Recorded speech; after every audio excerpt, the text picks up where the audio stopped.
बकरा ईद। बकरा ईद के मौके पे हम बेदाग जानवर ढूंढते हैं कुर्बानी के लिए, मगर क्या हमने कभी अपने आप का मुहासबा किया कि हम भी अपने आप को और अपनी अना की, अपनी जिद की कुर्बानी करें, अपने घमंड की कुर्बानी करें, अपने तकब्बुर की कुर्बानी करें। हमेशा हम देखते हैं कि बहुत सारे लोग जो हैं, और किताबों में ये लिखा गया है, हदीस से साबित है कि आपने जब कुर्बानी करनी है तो बेदाग जानवर होना चाहिए, मगर कभी हमने अपने आप का मुहासबा किया कि हम भी जितने भी दागों से भरे हुए हैं, हम जितने ऐबों से भरे हुए हैं, उन ऐबों की भी हम कुर्बानी करें। मेरे साथ बात करने के लिए मौलाना इरफान नदवी साहब हैं। इरफान साहब, बहुत बहुत शुक्रिया वक्त देने के लिए। मुझे सबसे पहले आप ये बताएं कि जिस तरीके से हम ईद उल बकरा या बकरा ईद के मौके पे बेदाग जानवर ढूंढने की कोशिश करते हैं, मगर हम लोग अपने ही दागों से भरे हुए हैं, हम ऐबों से भरे हुए हैं, लथपथ हैं। घमंड, अना, जिद, तकब्बुर, झूठ, फरेबी, मक्कारी जो है आज की तारीख में आम होती जा रही है। क्या कहना है आपका? इसमें कोई शक नहीं है। बिस्मिल्लाहिर्रहमानिर्रहीम। इंसान जब जानवर को कुर्बान करे तो उससे पहले उस इंसान की ख्वाहिशात पे छुरी चलाना है कि मेरे दिल में कौन से ऐसे बुरे ख्यालात हैं। अल्लाह को छोड़कर किसी की इबादत कर रहा है, उस पे छुरी चलाना है।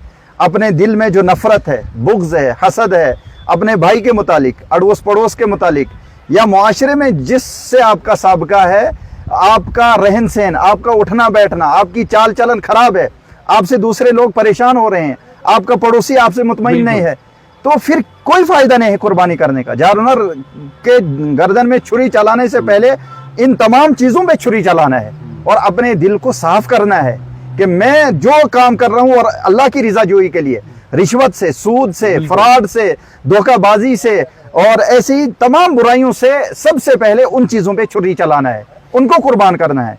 इरफान साहब, ये जानना चाहूँगा आपसे कि कुरान से, हदीस से क्या साबित है और कुर्बानी का असल मकसद क्या है? यही सवाल आप सल्लल्लाहु अलैहि वसल्लम से भी सहाबा ने पूछा था कि या रसूलुल्लाह सल्लल्लाहु अलैहि वसल्लम, हमें कुर्बानी से क्या मिलता है, कुर्बानी क्या चीज़ है? तो आप सल्लल्लाहु अलैहि वसल्लम ने जवाब फरमाया था कि है सुन्नत अबीकुम इब्राहीम, ये आपके जद्द अमजद दादा हज़रत इब्राहीम अलैहिस्सलाम की सुन्नत है, आपका तरीका है। फिर सहाबा ने पूछा या रसूलुल्लाह, हमें इससे क्या मिलेगा? तो बिकुल्ली शअरतिन हसना, आप सल्लल्लाहु अलैहि वसल्लम ने फरमाया कि जो जानवर होता है उसके हर बाल के बदले में एक नेकी मिलेगी। तो ये कोई छोटी बात नहीं है। इसी तरह से एक और रिवायत में है कि कल क़यामत के दिन जिस शख्स ने जो जानवर कुर्बान किया होगा उसके ऊपर बिठाया जाएगा और जन्नत में जाएगा। इसीलिए हुक्म यह है कि जानवर खूबसूरत हो, तकड़ा हो, फरबा हो। जाहिर सी बात है कमजोर जानवर वो तो खुद ही बैठ जाएगा। जिस तरह से हम लोग कुर्बानियां करते हैं तो हर बाल के बदले में नेकियां मिलेगी, हर सींग के बदले में, हर खून के कतरा गिरने से पहले अल्लाह रब्बुल इज़्ज़त उसकी बख्शिश करता है, उसकी मगफिरत करता है। मौलाना साहब, ये भी मुझे बताइए कि इसका सही वक्त क्या होता है और कितने दिन तक कुर्बानियां की जाती हैं, फिर कितने हिस्सों में इसे तकसीम किया जाता है?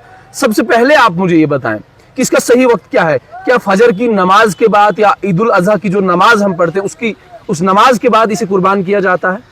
देखिए, इसका हुक्म ये है कि ईद उल अज़हा दुगाना जहां आप नमाज पढ़ते हैं, जहां भी आप रहते हैं, चाहे 6 बजे का टाइम हो, 9 बजे का, 10 बजे का हो, नमाज ईद के बाद ही असल हुक्म ये है कि कुर्बानी की जाएगी। और उसके बाद फिर इसका हुक्म 3 दिन का है, यानी 10 ज़िलहिज्जा, 11 ज़िलहिज्जा और 12 ज़िलहिज्जा की गुरूब से पहले तक आप कुर्बानी कर सकते हैं। दिन में आफ्ताब से पहले करनी है, गुरूब आफ्ताब से पहले, यानी 12 ज़िलहिज्जा की गुरूब आफ्ताब से पहले 3 दिन आप कुर्बानी कर सकते हैं। दिन में कुर्बानी करना अफजल है। नहीं, 10 ज़िलहिज्जा अगर मैं बात करूं तो उसमें गुरूब आफ्ताब के बाद, वक्त इशा के बाद भी कर सकते हैं आप। अच्छा, अफजल दिन में है, लेकिन रात को भी आप कर सकते हैं। कितने हिस्सों में तकसीम किया जाता है कुर्बानी को? देखिए, कुर्बानी का भी यही हुक्म है, अफजल ये है कि उसको 3 हिस्से किए जाएं। और अफजल आप समझते होंगे, जिस तरह से आपने मार्केट में 10 रुपए का पेन लिया और एक 100 रुपए का पेन है, तो दोनों काम एक ही करते हैं। लेकिन जाहिर सी बात है कि 100 रुपए जो पेन है उसमें कुछ अच्छाइयाँ होंगी, कुछ क्वालिटी होगी, इसी तरह से अजर उसमें भी है। लेकिन इंसान अफजल अगर कोई चीज करेगा तो उसमें ज्यादा अजर मिलेगा आपको।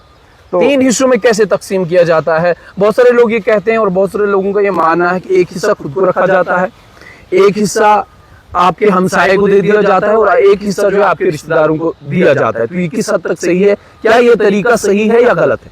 ये तरीका सही है। अफजल तरीका यही है कि जैसे आपने कुर्बानी भेड़ किया है, उसको वजन करना है। अगर वो 30 केजी है, 10 केजी आप घर में रखें, घर में बनाएं, और 10 केजी आप रिश्तेदारों में बांटें, और 10 केजी आप गरीबों में बांटें, ताकि गरीबी ईद की खुशियां मनाएं, वो भी खाना खाएं, वो भी मीट खाएं, गोश्त खाएं। और हम लोग जो है फ्रीजर में, उसको डीप फ्रीजर में उसको जमा कर दें। हाँ, अगर आपकी फैमिली बड़ी है कि आपका जो जानवर है वो 30 किलो का जानवर है, तो वो नाकाफी हो जाएगा आपकी फैमिली के लिए, फिर आप पूरा बना सकते हैं, कोई मसला नहीं है, लेकिन अफजल उसके 3 हिस्से करना है। फ्रीजर में हम 15 दिन के लिए रखते हैं, 20 दिन के लिए रखते हैं, या कुछ लोग जो है 1-1 महीने के लिए रखते हैं। तो क्या उससे अच्छा और उससे बेहतर ये नहीं है कि हम गरीबों में उसे बांटें, अपने हमसाये में बांटें? फ्रीजर से बेहतर ये रहेगा कि हम किसी और में बांटें, या लोगों में बांटें, अपने रिश्तेदारों में बांटें, अपने दोस्त, अपने अजीज व अकारिब जो हैं उनमें बांटें। यही हुक्म शरीयत का भी है कि उसका हिस्सा गरीबों में तकसीम किया जाए। यहाँ बहुत सारे हमारे बाहर के हैं, यूपी के हैं, महाराष्ट्र के हैं, जो मजदूर तबका है, बहुत सारे लोग जो कुर्बानी करते हैं वो उनको भी हिस्सा देते हैं।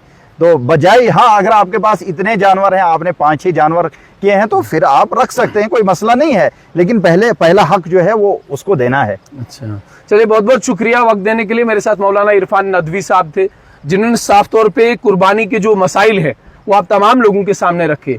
कुर्बानी को किस वक्त किया जाता है, ज़बह किस समय किया जाता है, वो वक्त क्या है वो बताया। उसके बाद कितने हिस्सों में तकसीम किया जाता है, वो तमाम तर चीज़ें आपको बताई। और उसके बाद क्या क्या मसाइल हैं, वो तमाम चीज़ें आपके सामने रखी।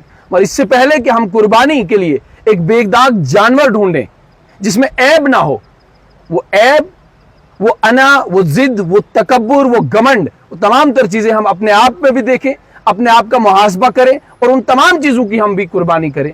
बहुत बहुत शुक्रिया आप तमाम लोगों का हमारे साथ जुड़ने के लिए।